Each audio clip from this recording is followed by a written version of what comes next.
So originally I was reluctant to make this video, guys. I didn't want to do it. Okay.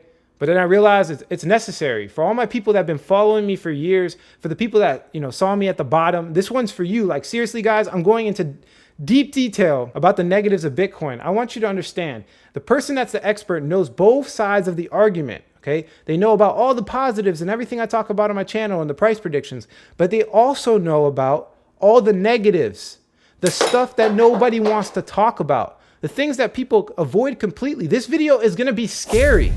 It's going to be scary to a lot of people that hold cryptocurrency, but I think it's necessary. Keep watching.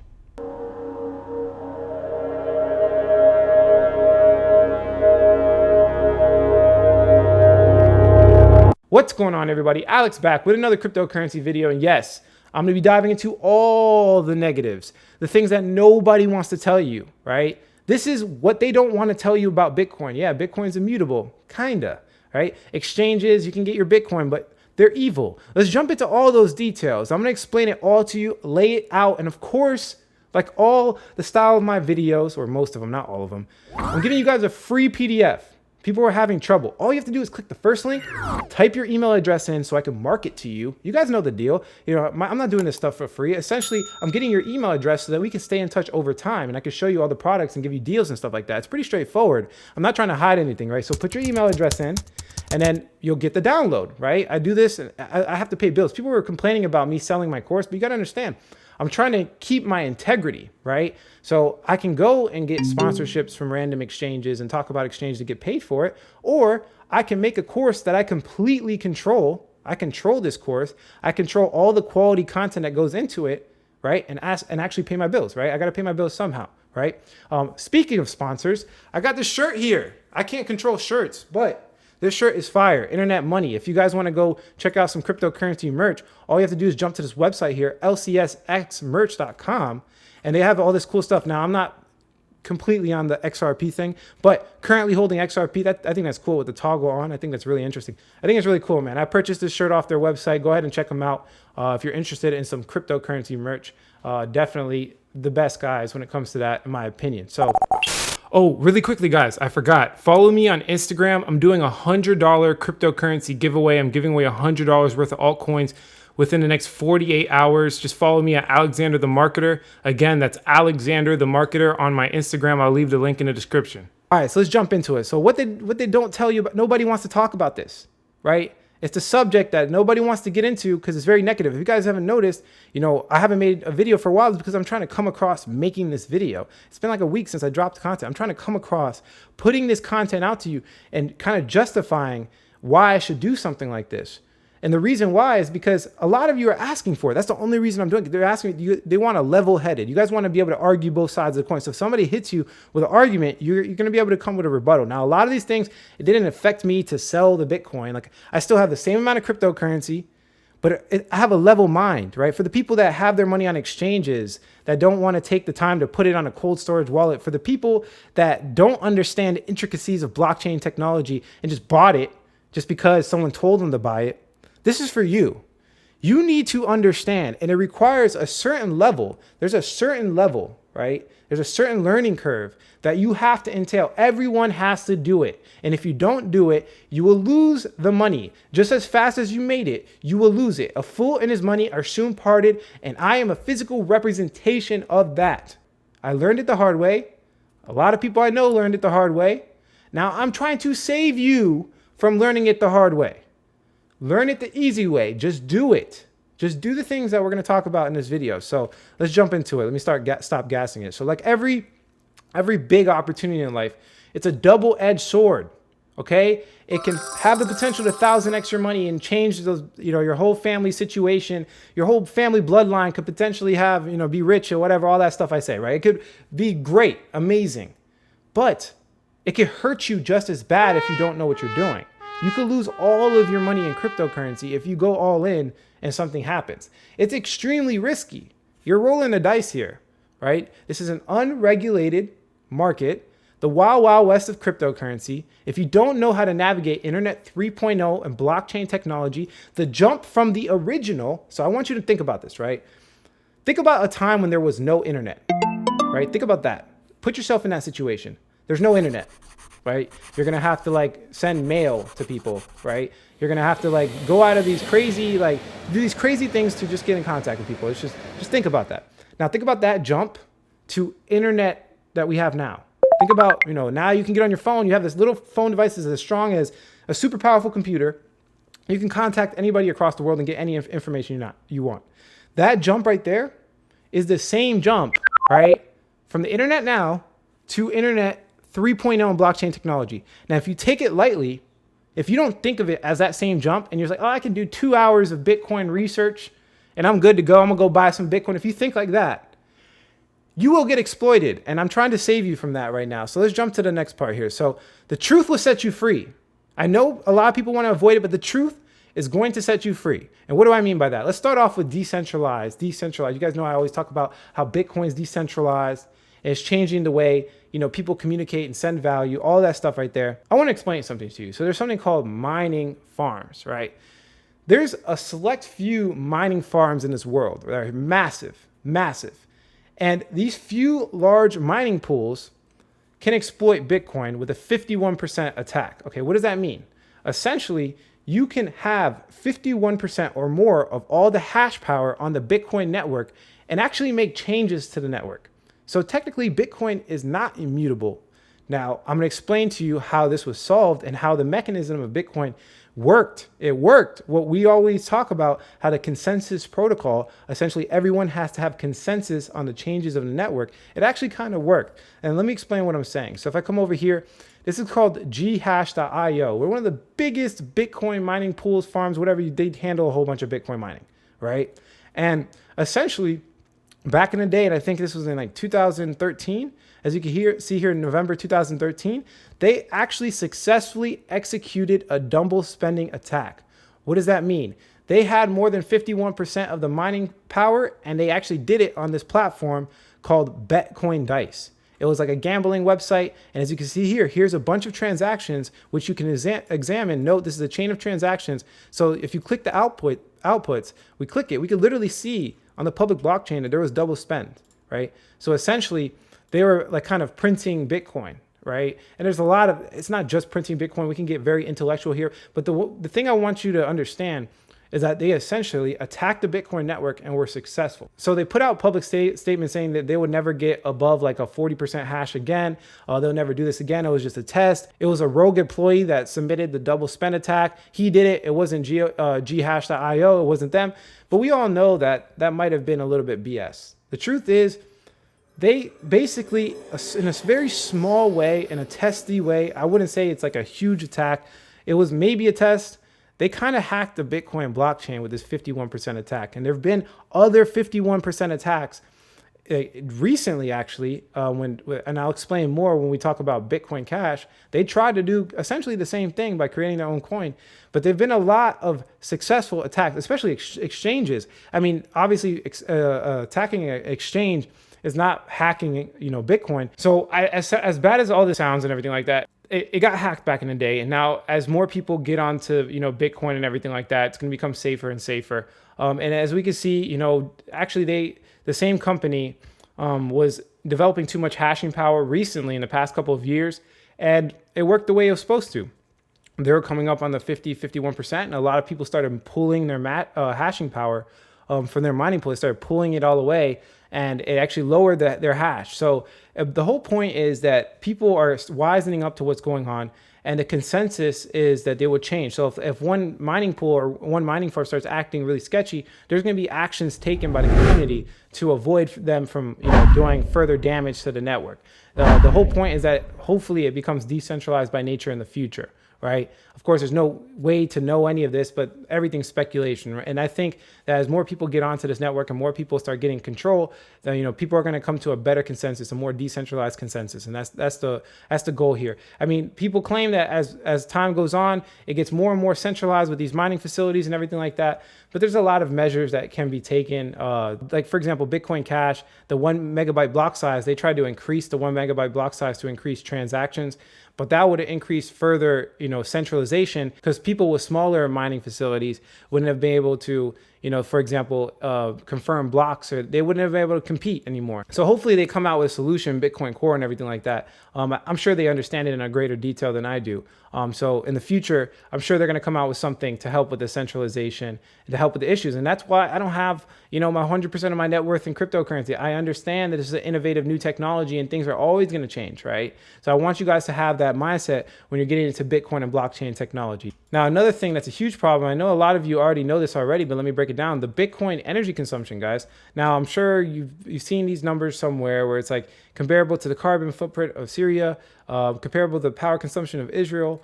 And the one that really blows my mind here is the single transaction footprint. This is crazy here.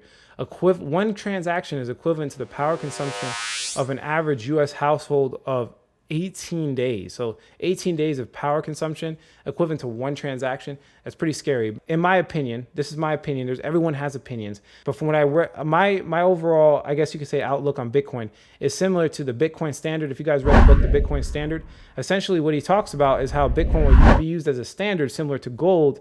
And we won't actually be transacting on Bitcoin. We won't actually be sending transactions through Bitcoin. So like essentially you'll still have the physical fiat currency, but it will be backed, just as US dollar was backed by gold, the US dollar would be backed by Bitcoin. And it's easier for banks to send across the world. Essentially, the reason gold isn't used as a currency is because you can't break it up into small transactions. So they made the fiat currency, which was backed by gold, and then they essentially moved away from gold. So hopefully they can move back to having a standard. And it worked. It worked. Fiat currency can work. I'm not the anarch-capitalist guy that's going to say that Bitcoin's going to take over the world. My goal is to have, at least for what I think and my outlook, is to have Bitcoin integrate with the current system to make it better, to have a standard for fiat currencies instead of them just hyperinflating and being able to do whatever they want. That's the way I look at cryptocurrencies, is a realistic way. We're not trying to take over the world here, but go too crazy with this idealism that a lot of people have on in the cryptocurrency community. So as we keep going, another thing is,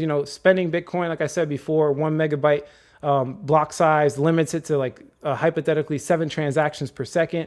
And another big one that a lot of people refuse to look at, they refuse to do it. I don't know why, they just refuse to look at it, but it's simple. People rather hold Bitcoin than spend it. Nobody's spending Bitcoin in any store anywhere, right? Now there's transactions here and there, don't get me wrong, but the amount is very low. It's very convenient to just swipe your credit card versus, scanning the QR code and waiting, 7 to 10 transaction or confirmations, waiting the confirmations. Like there's just so many problems with Bitcoin on that level. And that's why I said, I think the government is going to use it in a more, standard way rather than actual transactions. But just to give you guys some kind of a clarity of what's going on, my bus accepted Bitcoin in March 2014. They actually dropped it in January 2015. There was only a total of 23 transactions in a whole entire year or so, right? WordPress actually accepted Bitcoin from November 2012 to February 2015. And they claimed that there was only 2 people using it. It's only being used 2 times a week, right? Very, very low. Obviously, people are not using Bitcoin for transactions, right? As well as Firefox. You guys know Firefox,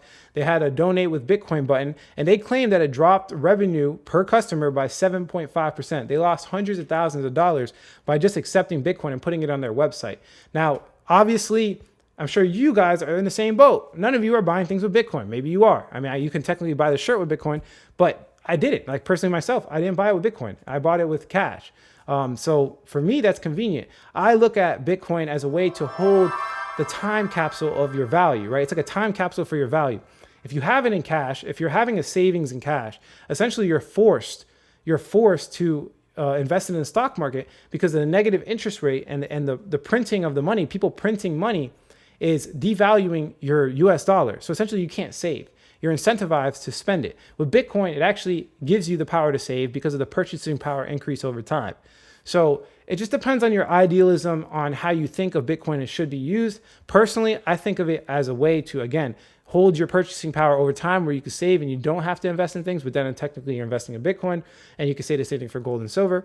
But I guess it's the way you look at Bitcoin. And I think the risk is definitely worth it. Now, for the people that hold their money on exchanges that think that you don't have to do this, they're lazy, they don't want to go get a cold storage wallet or a hardware wallet or something like that. They don't want to take the steps to do that. This is for you. This is for you. Pay attention. So Bitfinex, okay, they got hacked.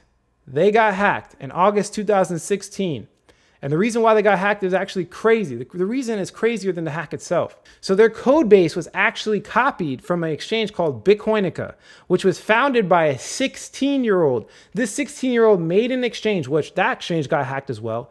And Bitfinex, which is one of the biggest exchanges in the world, got hacked because they copied the code from a 16-year-old.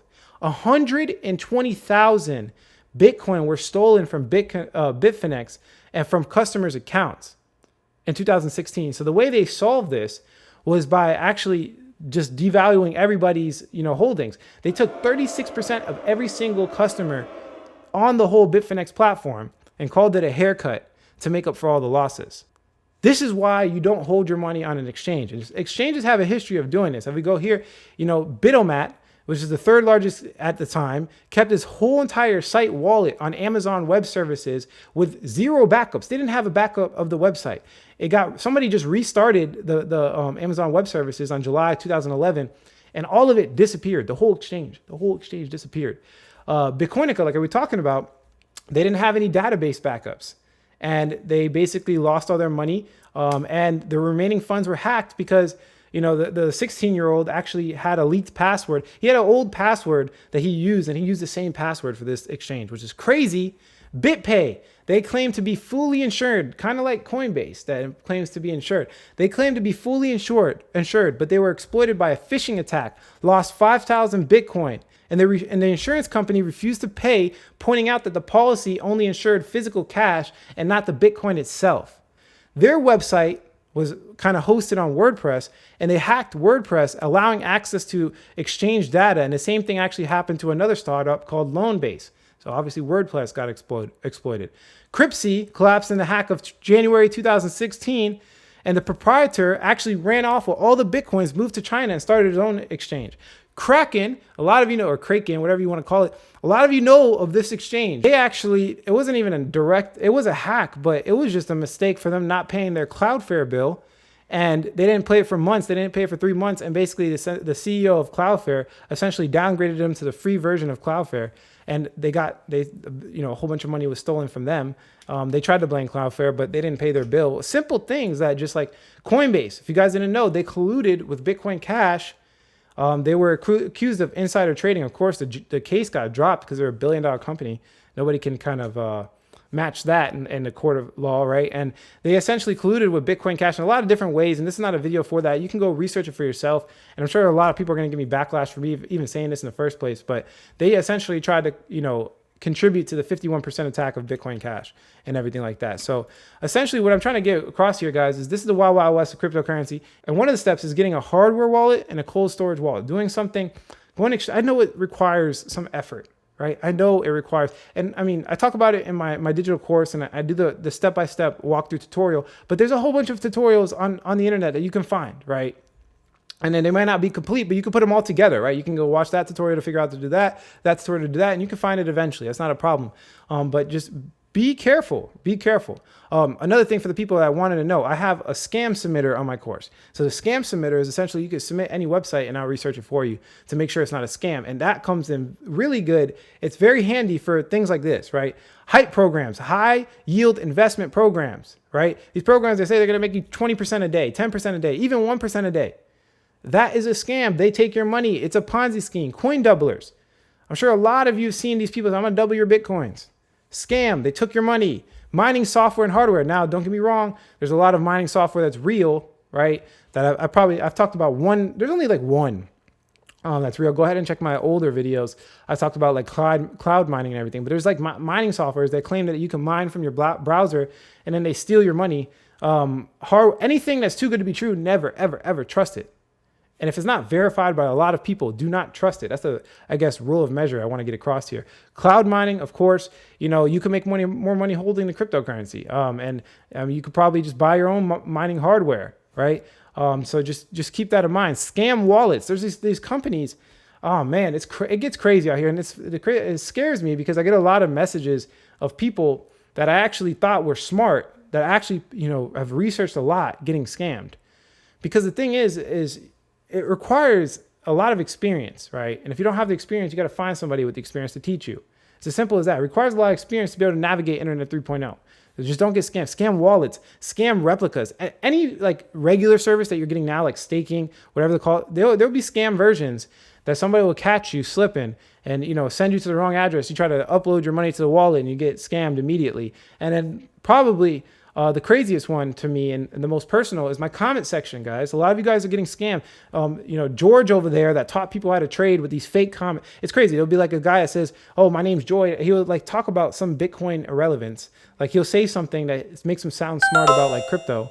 And at the end, he'll say, yeah, man, I dedicated all to this guy named George. You can go hit him up on george.co/m so that, you know, the YouTube search algorithm doesn't capture it. And I try to filter out as many comments as I possibly can. And then you'll have like this long like paragraph comment, right? And then a whole bunch of people will comment under to give, and all those people commenting under are fake. So the comment's fake. And then the bot is so perfectly set up that all the comments are fake under it. And they're saying the same. They're like, yeah, this guy's great. Yeah, this guy's great. Yeah, he made me Bitcoin. Yeah, he did this.